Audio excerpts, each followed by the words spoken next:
Got it. All right. You ready? Got it. What's up, everybody? What is up? What's up? What's up? It is Big Brother. I'm back for once. Sorry, I've been in a little hiatus. I've been making some money, and let me just tell you that business is good. We have a couple of hosts, but first let's introduce your favorite guy, Bill. What's up, Bill? What's up? Hey, what's up, Eric? Good to have you back. Good to be back. Eric's back. We have a new person. We have a couple of new people. So please hold your applause. Clap if you want to, but I don't care. Anyway, Alex, how you doing, Alex? Good. How you doing, Eric? Good. What team do you like? What team do you root for? Typically? I'm a Giants fan. Oh, I am. We're buddies now. All right. Yeah, me and Bill are buddies right now. We're buddies. I just want to say this right now. You didn't win that game. The Eagles just lost. All right. I'm just gonna say it right now. I'm just gonna say it. Hey, a win's a win, no matter how you look at it. Alex, he's a bitter Jet fan. So shut up. I will. No, I know where you live. All right. No, you don't. Next up, we have Connor. Yep. How you doing, Connor? I'm doing fantastic. I'm excited to be here. Great. What team do you root for? So my team, this is going to be kind of weird. My team's playing tonight. Everybody hates them. They're the Dallas Cowboys. Nobody hates the Cowboys. I hate the Cowboys. I think we're right. No. Okay, unless you're bitter Giants fans who, always cry about getting beat by the Cowboys every single year, then and, they're gonna be. Speaking of the Cowboys, shout out to our good friend Mark Halpern, aka Old Ops. Love you, buddy. We love you, buddy. Even though you're a Cowboys fan, I still love you. All right, let's talk about before we talk about the game. Let's talk about an injury. Injury-prone running back Christian McCaffrey. He's hurt. We're just going to briefly talk about this. Go, Bill. Yeah, I think this is going to be a big hit to the Panthers, especially with Cam Newton or Sam Darnold with the rushing game. And I think this is a huge hit. This is like the second year in a row that McCaffrey has been injury-prone. And I regretted not picking him on my fantasy team this year because I picked up last year, but it looks like me not picking him came through. I hope he gets better, but yeah, I have my own issues. Derrick Henry's out for the year, but beside the point, I think this is going to be a big blow to Carolina. Mm-hmm. I totally agree. I would say too, if you look at since he's gotten the contract. He's actually, I believe it's only been 11 out of the 33 games he's played. I might be wrong on the specific number, but a significant amount of games he's missed more than games he's played. And as the highest paid running back, you can't have that happen. I feel like, sadly, this is going to be one of those stories similar to what's going to happen with Saquon. I feel like, too, it's going to be the what if. These guys are talented. They have a lot of, just athletic ability, but they can't stay healthy.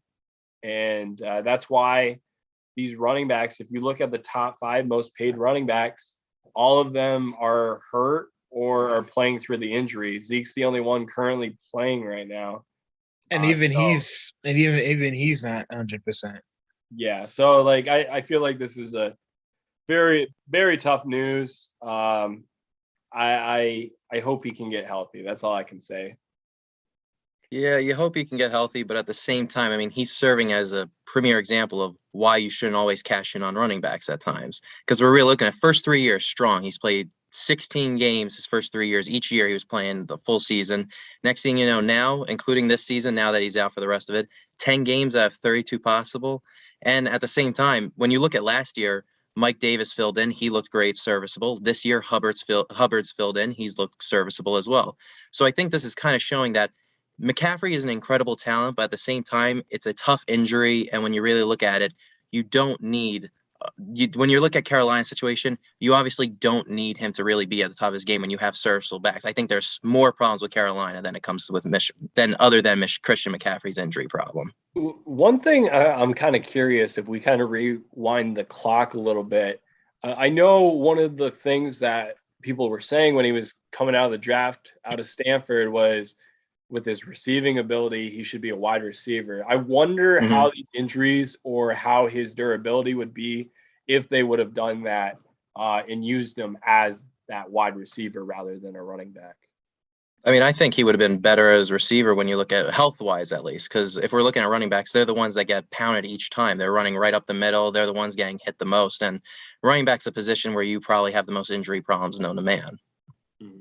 And honestly, there's only like a handful of running backs that actually, make it past like 30, honestly. I mean, not like death-wise, but career-wise. And I mean, Frank Gore and Adrian Peterson are just kind of like the lucky ones. But it's definitely a tough position. I mean, a great example is Todd Gurley. He was dominating the league for 3 or 4 years, and then all of a sudden now he's not on a team. Yeah, and he's still young. Yeah, they're young. He's younger than me. Anyway, so let's move on to our reason why we're here today. It's the Thursday Night Gridiron Show.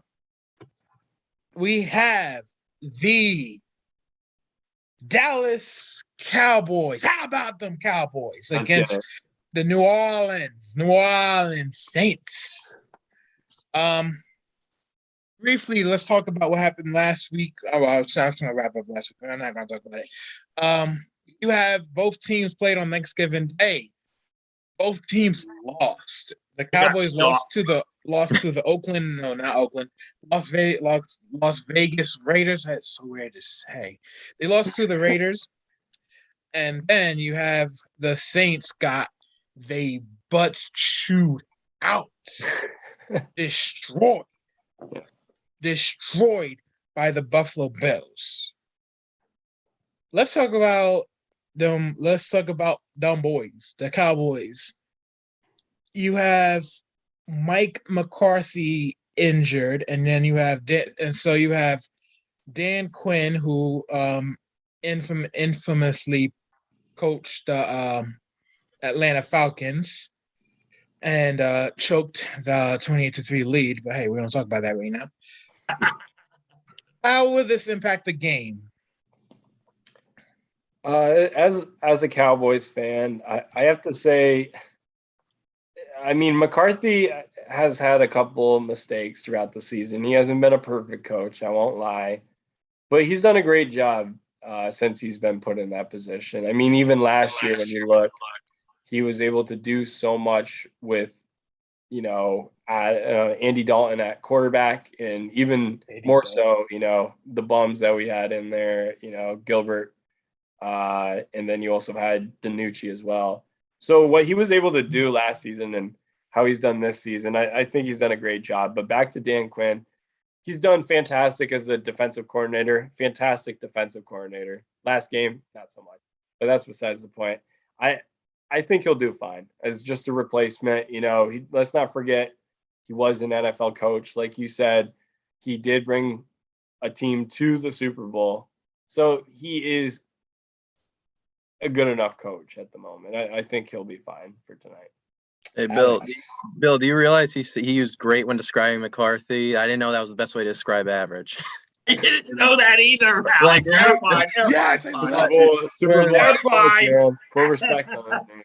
Yeah, apparently great means average. Am I right, Alex? Hey! I mean, I'll take a B coach. I'm fine. I mean, with coach. You're talking about a coach that doesn't know how to utilize a running back ever. So let's just. I mean, you don't need to with guys like. Yeah.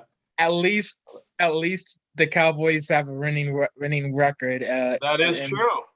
Joe Judge. I never said anything about the Giants being better. I think Giants aren't looking better, but still doesn't.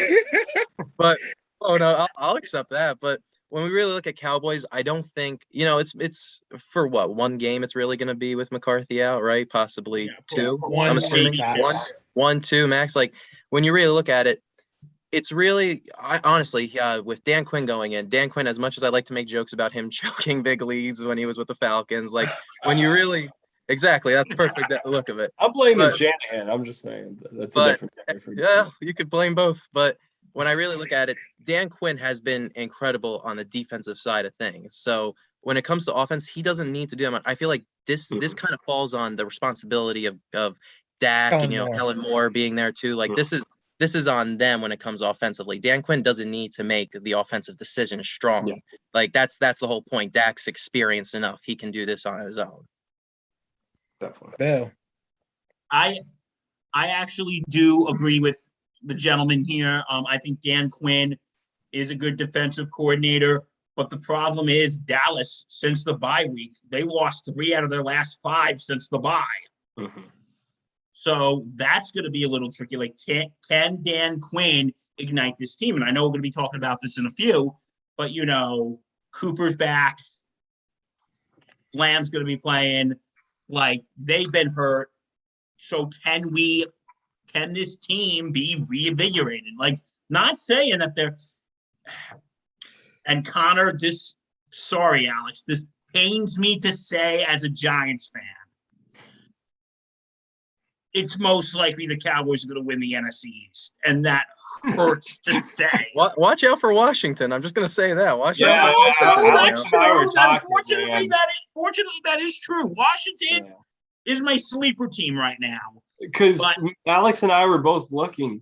After this week, the rest of their games, all 5 of their games are NFC East games. Like, what the hell? Who created that schedule? That might be the worst schedule I've ever seen in my life. I don't know. Go yell at Roger Goodell. I had nothing to do with it. I'm blaming you for it, though. Why are you blaming me? I'm on the scheduling committee. I mean, hey, they're bound to get wins against the Giants. We know that for sure. Come on, Eric. But anyway, getting back to we got to see, can this team be reinvigorated? It's true. So yeah, there's a possibility that Amari Cooper, CeeDee Lamb, and even Lawrence and Gregory might be back. Mm-hmm. That's gonna have some heavy impact on the Saints. So you guys think so? Yeah. Yeah, I mean, Lawrence hasn't been there basically all season. I don't think, to my knowledge, I don't think he's played one. He might have played maybe one, but that's going to be a huge impact to get that pass rush back together. Gregory's done a great job, one of his best seasons, if not best season already. So I think that's going to be a huge impact, put pressure on Taysom Hill. And that's the biggest thing. You need these guys back. You really do, because when you look at Taysom Hill, like last year even showed, Taysom Hill is one of these guys that can surprise you out of nowhere. Mm-hmm. He can, next thing you know, he's going to be rushed. He could go off for like a 50-yard run out of nowhere. But these guys, this Cowboys defense has honestly been, I think they've improved at times every week. I think the real problem has been the offense at times. So This defense could be, and this is one of those games where the defense really needs to show up and make a statement to help pull things around. Absolutely. It's going to be more because, like I said, Lamb, Cooper have been injured. So the offense has really been shaken. So it's really the defense that's really carrying this team. Mm-hmm. One thing they got to change, though, is this game. They got to cut down on the penalties. That's what really killed them last game, honestly. When they had a franchise high of, I believe it was 14 penalties. That's just obnoxious. So before we move on to the Saints, let's talk about Tony Pollard. He really's been stepping up, man. Definitely. What do you guys think? I think Tony Pollard's done a fantastic job. I know a lot of people hate on Zeke, but the thing is, Zeke's a power back. He's not going to be shifting and juking and spinning. It might not be the sexiest type of play, but that's the type of style he plays. And we needed a fast, bolty guy, and that's originally we drafted Tony Pollard to be a return specialist, but he's kind of turned more into that, a third down back and kind of change of pace. That way that Elliott can get a couple rushes in, and then all of a sudden you get hit with boom, speed, Tony Pollard, 8-yard gain out of nowhere. Like, he's been a huge impact. I see it kind of as, I'll give credit where credit's due, kind of like what the Giants did during that Super Bowl run with Earth, Wind, and Fire with Jacobs, Bradshaw. And then missing a name. Making me reflect back on better times. Thanks. But yeah, you made that's a very valid point with that. Yeah, that's a good point. Alex, what you guys say, man? Well, I think honestly, I agree with Connor in terms of Zeke's getting way too much hate at times now these past few weeks. Yes, I get he's been struggling and people are looking like, oh, Tony Pollard's like looking great these past 3 weeks, but Zeke's getting less carries each week. But Tony Pollard, the type of style of play of Tony Pollard, that's what he's getting paid to do. That's what was expected of him when getting drafted. Zeke's not expected. I don't know where this assumption came that Zeke's supposed to be this guy that's supposed to catch a pass like a couple yards out and then turn it into a 30-yard gain out of nowhere. That wasn't his style of play. He's a power back for a reason. And this game, when it comes to this game, this is going to be tough for, I think, both running backs possibly, because rushing wise, at least, the Saints are, if I'm not mistaken, allow the third fewest rushing yards in the league. Whereas airing it out, they rank 23rd. So this could be great for Tony Pollard. Like when Dak needs to quickly dump it off, this could be a great game for him. And I think he's proving that he actually could be a very strong back moving forward for any team, really. But Tony Pollard is definitely one of the biggest upsides of the Cowboys offense this season. Yeah, big time. Bill? Yeah, I think Tony Pollard has really been carrying this team, especially because Zeke has been sort of iffy this year. And Zeke helped me last year on my Actually, no, he really didn't help me on my fantasy team. Hey, Alex, it's the bitter Giant fans. We got to take every shot we can get. I know, but Connor will tell you when it comes to Zeke, that's one of my favorite running backs in the league. So you're absolved. I do love Zeke. So that's one of my Zeke's a great running back, but Tony Pollard has really been carrying this team and has really been carrying Zeke. So I need to give Pollard the ball. If they want to win the game, they need to give Pollard the ball. Run the damn ball. Run the ball. So let's talk about the New Orleans Saints. The Saints. Oh, win them Saints. Not marching in. They're not marching in. They're taking some L's big time. Is it BYOB again? Is it bring your own year back? You had Tate. So you had Jameis Winston. He's hurt. Then you had Trevor Siemian. He sucks. Now you back to Taysom Hill. What will this do? How will this team go moving forward? Will he, be better? Will he be better than Jameis and I mean, anybody's better than Trevor Siemian. But will he be better?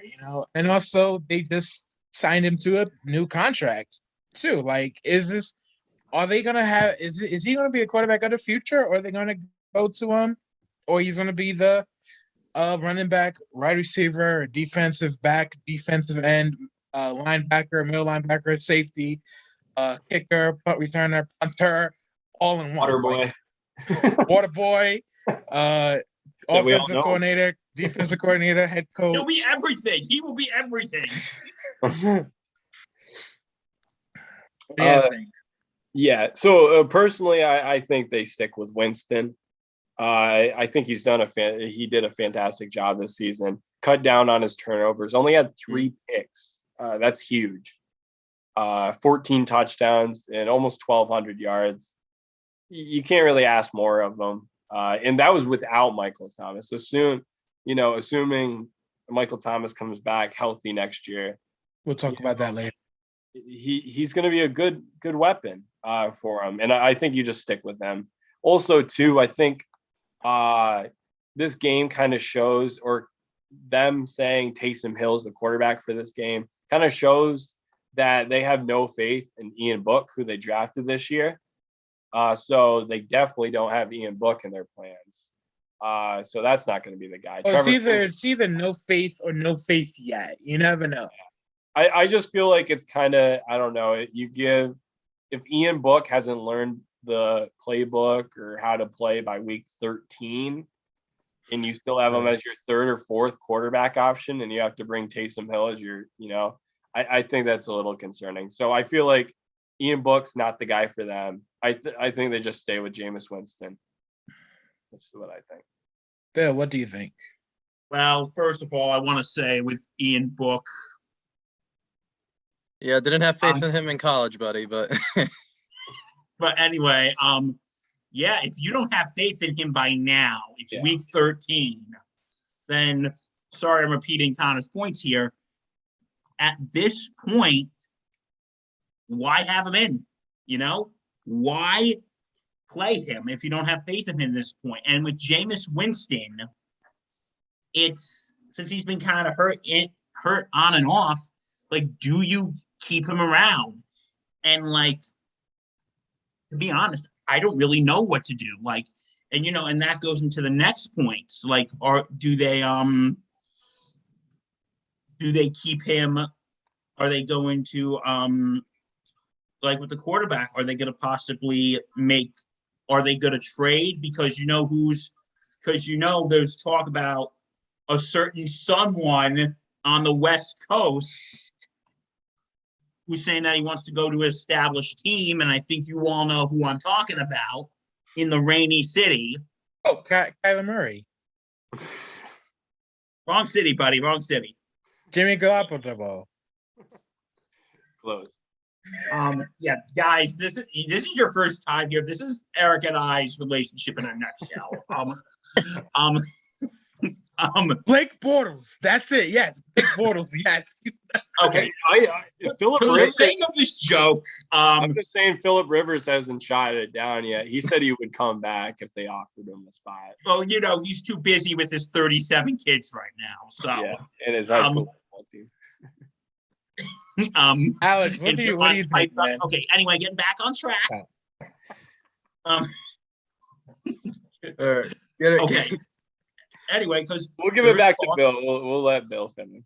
Okay. Okay, I feel like this is the bloopers here.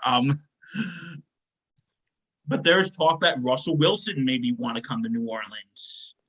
And we've been hearing that because he wants to come to a team that's already established.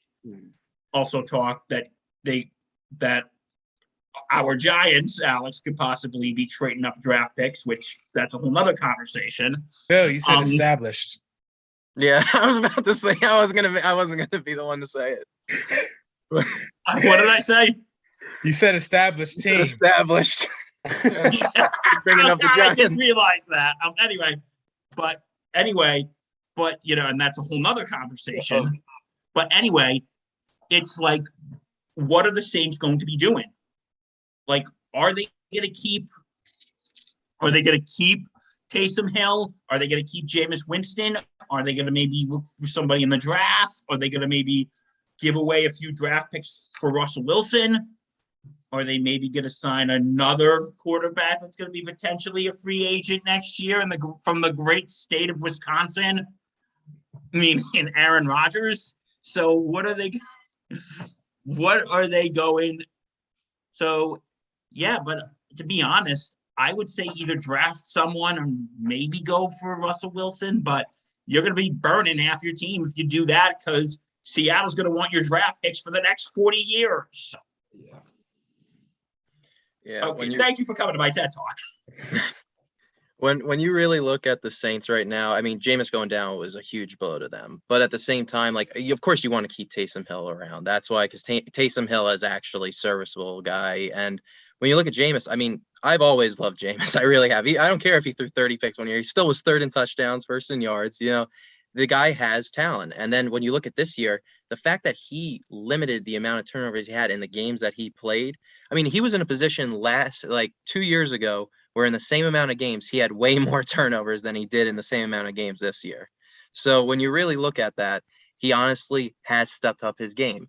And considering he went down, his contract is obviously up this year. You could afford to just sign him for another year and then also go into the draft and maybe get someone in the second or possibly the third round. I would go with second round probably, go after a quarterback. And then you can afford to have Jameis around, re-sign him for another year because considering that he was limited with the amount of games he played this year after getting hurt and being out now, as impressive as he was in limiting turnovers, you could easily say you could get away with signing like a 1-year minimum deal with him, and then also seeing like what a rookie can do under him growing and learning. Because if Jameis has a strong year next year, then you can easily keep moving forward with him. And if not, you kind of train that rookie quarterback for 1 year, and then next thing you know, boom, he's right out the door right there. Mm-hmm. I would say, keep Jameis Winston. I mean, next year's draft, I don't think the QB it's not going to be as strong. It's not as strong, yeah. Not as strong QB class as it was this year. Again, there's still a couple free agent quarterbacks that the Saints can try out if Jameis fails next year. Again, give the guy one more shot, and like he has stepped up his game. He's pretty, he's not the best, and he's not sexy either, but he gets the job done, and that's what you need. You need somebody to get the job done. Not a lot. Some sexy quarterbacks will win a Super Bowl, but all in all, you need a decent offense and a great defense to win Super Bowls. But that's another subject.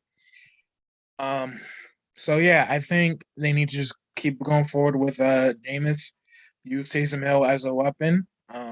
If you want to sign a free agent, I'm thinking Ryan Fitzpatrick, and and just kind of go on from there. They have some issues though right now at wide receiver. Michael Thomas. I mean, Michael, I can't run slants. Thomas. I mean, Michael, I just run one straight route. Thomas. He's a problem.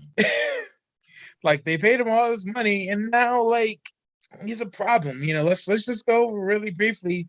What should we do with this guy? What should the Saints do with him? Well, since he's hurt, maybe it's time to let him go. What do you think? Well, I don't know. It's kind of tough when you really look at Michael Thomas. First 4 years were certainly, I would say, 4 of the best years of any receiver in a long time. When you really look at his stats and how dominant he really was, and then last year, next thing you know, he plays. I'm pretty sure 7-8 games, and he has injury problems. And then this year, he hasn't played. That is a huge problem, considering that you offered him you gave him a huge contract to do something that he's not doing right now. It's kind of a shame, but it's not like he's refusing to play. He legitimately can't play right now. And I don't think you can really say, hey, let's move on from him, because his first 4 years, granted, it's like, what have you done for me lately? No matter what. This is that kind of sport. What have you done for me lately? His first 4 years aren't something to ignore. And then when you look, if he can come back, yeah. And when you can come back, last year, it was a hurt year for him. I can't blame him. This year, this is a different situation. You're not playing at all. You're gone this whole entire year. Granted, it's the same situation with Jameis. It's the same situation. They have more problems. They don't even have other talented receivers to really help step up the game too. So I feel like you can't really afford to move on from Michael Thomas when you don't have anyone else. I definitely agree. I mean, if you look at his contract, he signed a 5-year deal back in it was an extension from his 2019 year. So it just started hitting this year, actually. Let's say you were to cut him next year, not only will there be 24, almost 25 million in dead money, which is basically money that you can't use at all, which is 11% of the Saints' overall cap space. But that would happen also the following year. And then the year after that, it would be a 10% cap percentage. So there's no way they can cut the guy with how much money they have him owed. Let's say like a fantasy scenario. You were mentioning earlier, Bill, about Russell Wilson. Maybe they get like an older. It would have to be a super package. But let's say they make a bunch of moves and somehow get Lockett and Russell. That would be amazing. But that might not be realistic. This isn't Madden, I think Connor. honestly, you got to just stick with Michael Thomas. I think you got it. And Callaway hasn't done it this year. None of these guys have done it. Traquan Smith should have stepped up as well. Last couple of years he has. They got to draft a wide receiver. Michael Thomas can't be the only one doing this. Yeah, they have. That's always been their problem since for a while now. Like Yes, Michael Thomas is he's a great phenomenal receiver. He was Drew Brees' favorite target. If he's back and he comes back healthy, better than ever, he will be Jameis Winston's favorite target. But yeah, they haven't really had any wide receivers. And you would have thought with a coach as Sean Payton, a big offensive-minded coach, that they would have got somebody who, got a number 2 guy. They don't have a number 2. I mean, it's similar to the scenario in Green Bay, except their receivers kind of stepped up a little bit. I mean, I remember one year you had Michael Thomas, solid receiver, but then you had Ted Ginn Jr. Ted Ginn Jr. Bum or washed up. Bum. It's not going to work. You're going to have a bad time. They need another good quality receiver. I don't know who is going to be a free agent next year. I mean, a perfect one this last offseason would have been like a Will Fuller. Yep. A speedy guy that could have, I mean, obviously can't stay healthy, but that, if we're looking at like a number 2 guy, Will Fuller could have gone down the field and you could have had Jameis throwing bombs to him. Legit. And I think that's always.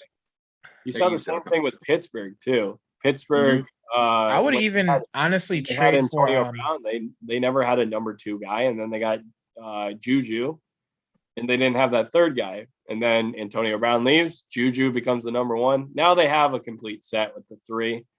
But yeah, these teams got to figure it out. They got to have 3 solid wide receivers to really compete in this league. I mean, yeah, and you look at the top teams in NFL. Besides, I mean, you can say maybe the Packers, but I think it's just Devontae Adams is just on a different level, on a whole nother level. Yeah. The Bucks. Who do they? I don't want. Actually, no. We're not talking about the Bucks. They have too many. If you say his name 3 times, he wins another Super Bowl. So we're not saying his name. Has so many Dallas. They got CeeDee Lamb, Michael Gallup. Side note, Michael Gallup, with a name like that, he was destined to play for either the Cowboys or Colts or Texans. That was it. And CeeDee Lamb. Arizona. With Arizona, you have AJ Hopkins, Green, Moore. Yeah. So teams really need it. That you could Jamar Chase, T. Higgins, Tyler Boyd, Beast. Just anyway, yeah. We get the picture. We get the picture. We see what needs to happen. Mm-hmm. You see, things you need to really figure it out. So, we're on to our later half of the show. And then we're gonna go to our score predictions. That's right. The 5. Let's talk about the 5. The 5 biggest surprises in the NFL. Let's go. Anybody? Yeah, Bill, you go first. Are you sure? Yep, sure. You want to rock, paper, scissors for it? Just go. Okay. My 5 biggest surprises in the NFL. Number 5, this is an old one. It's from weeks ago. Mike White having a great game on Halloween. I had to make you feel good somewhat, Eric. 4, Mahomes' strength is looking like the good Patrick Mahomes this year. 3, Tucker's 64-yard field goal. Garrett was my number 2. Alex, I think you and I can agree on this one. Jason Garrett being fired. Praise the Lord. And my number 1 is this is a shock. Mac Jones and the New England Patriots are now leading the division. I find that a shock because ever since he who shall not be named packed his... Say his name. Do we have to? Okay, Say fine. his name. Brady packed his swimsuit for South Beach. We all said it was going to be another team's division, but we'll talk about that I'll talk about them in a second. But Belichick is showing, hey, this is our division. And Mac Jones, out of all the rookie quarterbacks, I think he's probably doing the best this year. Guys, side note, Bill just mentioned Brady and Belichick in the same sentence and gave him praise. This is a first in SNL history. This is a first. Well, I didn't praise All Brady. right. I just said he moved to South Beach. You said Alex. about his swimsuit. I thought you were going to go in more detail talking about his Speedo. It sounds like you have a love affair with him. Alex, what's your biggest 5 surprises in the NFL? Before we get into that, it seems like one of my surprises is that Bill's going to get a restraining order soon from guys like Belichick soon. Tom Brady, watch out, man. Yeah, but like There's so worse far, things in the world.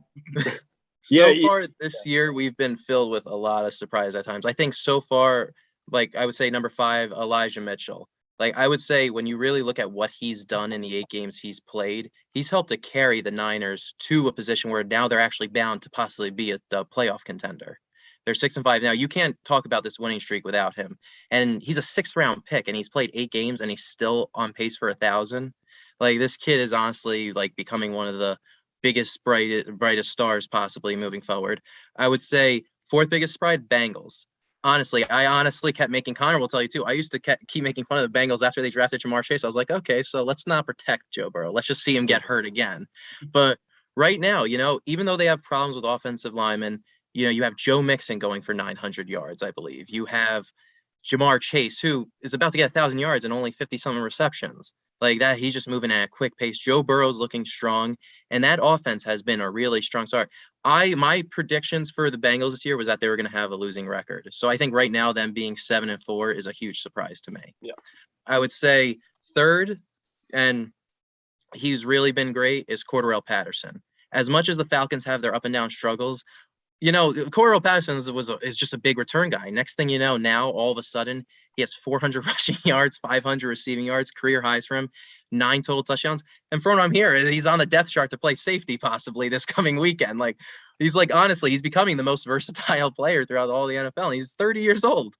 Like you can't describe that. I would say next biggest surprise is Cardinals. I always thought Cardinals would be like this 10-7, 11-6 team, but the fact that they're 9-2, and even though we can say that there hasn't been the most elite team this year, like it's all been mixed, Cardinals going 2-1 with Colt McCoy and Kyler out, I think that's a huge step. And James Conner is shown to be a force to be reckoned with right now. Colt McCoy threw for 300 yards last week and a couple weeks ago, and they won. They've gone 2-1 with him. I'm scared to see what happens once you have Kyler and D-Hop both fully healthy now. And that defense has really stepped the game. The problem with that defense to me heading into this year was, is Jones going to be healthy? Is Watt going to be healthy? Granted, Watt's obviously out now, but Jones has stepped up and shown like why he's still a dominant force. And that whole defense has been nonstop all year now. And then I would say the biggest surprise to me is the Patriots. I was expecting them to have a losing record again for the 2nd straight year. Mac Jones is looking to be serviceable, as much as I don't want to say that. As much as I don't want to say it, I'm kind of surprised with Mac right now, but he's honestly playing at a really good serviceable level. He has a 70% completion percentage. Like that's kind of unheard of for rookie quarterbacks. And that defense, they are on a 6-game winning streak. That defense has stepped up and improved each week. J.C. Jackson has been a force to be reckoned with. Judon has been a force. Van Noy. This defense, and a couple weeks ago, when you really look at these past weeks, you're holding opponents to 10 points or less now, and you got a shutout along the way in this 6-game win streak. This, to me, is probably the biggest surprise. And honestly, it's pretty scary to see Belichick's back and better than ever right now. It is scary. All right, Connor. So the interesting thing is a lot of me and Alex's are similar, so I'm going to change it up a little bit. Honorable mention to Patterson, who was originally on my list, but I made it audible. Number 5, I'm going to give it to Trayvon Diggs. Last season, only had 2 picks. This season, 8 picks. Maybe not the best coverage corner, but him being as good of a ball hawk as he is, only in his 2nd year, shows a lot of potential. Hopefully he can become a better coverage corner over time. But that huge spring from, 2 picks to 8 picks, that's huge. Next up, Cooper Kupp, a guy I originally had on honorable mentions. I bumped him up. He's had many great years, but the pace that he's at this year is just historically phenomenal. And I don't think any of us really predicted. A lot of people had Robert Woods as that number 1 guy actually in LA going into the season. So this is a huge surprise on my end to see Cooper Kupp just play even better than what we saw Devontae Adams arguably last year. And next up, number 3, Deebo Samuel. Once again, Ayuk was supposed to be that number 1 guy. A lot of people thought he would be that number 1 guy, and then all of a sudden Deebo becomes just they throw the ball to him, they'll run it with him. He could play, basically any position, honestly. And I think he's, other than Cooper, he's probably 2 or 3 this year for wide receiver production. If you add in his running, especially too. Number 2, you got the Cardinals. Like Alex said, that team. Last year we saw them have that unbelievable streak of games where they played phenomenal, and then they all of a sudden they ended up squandering it in the end. So seeing Kyler keep up this pace, even though he hasn't played the last couple of games, it's just phenomenal. And I think Cliff Kingsbury has easily, in my opinion, won Coach of the Year. And we're only on week 13. I think he's won that. I think he's locked it up. And then number 1, I told Alex a couple weeks prior that I thought this team was going to take over the division. I told him I thought the team that everyone was hyping up was fraudulent because they only had 1 big win, and that was against the back-to-back reigning Super Bowl, I guess, AFC defending teams. The Patriots I have as the biggest surprising team because I thought the Bills were fraudulent. And I was telling him a couple weeks ago, I really think the Pats are going to take over that division. And, they surprised me because they're even playing better than I thought they would. So good for the Pats and good for Bill Belichick. Everyone is surprised by the Patriots. I'm not surprised. It's Belichick. I mean, after last season, how terrible that team played at some points last season. Yeah. Mac Jones come in and step up and already almost I think they're only 1 game away from what they got last year. Mm-hmm. It's just, he's done a fantastic job with a rookie quarterback.